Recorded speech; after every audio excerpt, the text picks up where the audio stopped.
জামানার সবচেয়ে বড় মুহাদ্দিস মারা গেছে। স্বপ্নে দেখার পরে জিজ্ঞাসা করছে, কি ব্যবহার হলো আপনার সাথে? দাড়ি দেখায় চলে গেছে। দাড়ি দেখায় মানি আল্লাহর সামনে যখন দাঁড়াইছি, আল্লাহ জিজ্ঞাসা করছে, ওই বুড়া কি নিয়ে আসছিস? তখন হাদিস মনে উঠছে, সাথে সাথে বলে ফেলছি, সাদা দাড়ি নিয়ে আসছি, আর কিছু নিয়ে আসি নাই। তো আল্লাহ চেতা গেছেন, শুধু দাড়ি?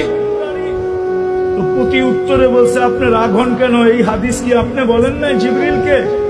কেন হাদিসে কুদসি, আল্লাহর বাণী। আপনি কি জিবরিলকে বলেন নাই? জিবরিল আমাদের নবীজিকে বলে নাই? নবীজি কি সাহাবায়ে কেরামকে বলেন নাই? সাহাবায়ে কেরাম কি ওনার ছাত্রদেরকে বলেন নাই? আপনি নাকি সাদা দাড়ি দেখলে লজ্জা পান, এখন তো দেখতেছি উল্টা। দাড়ির কথা বললাম, আপনি চেতা গেলেন। আল্লাহ হাইসা দিয়ে বলতেছে, সবাই সত্য বলছে, আমিও সত্য বলছি, মাফ করে দিলাম, যা।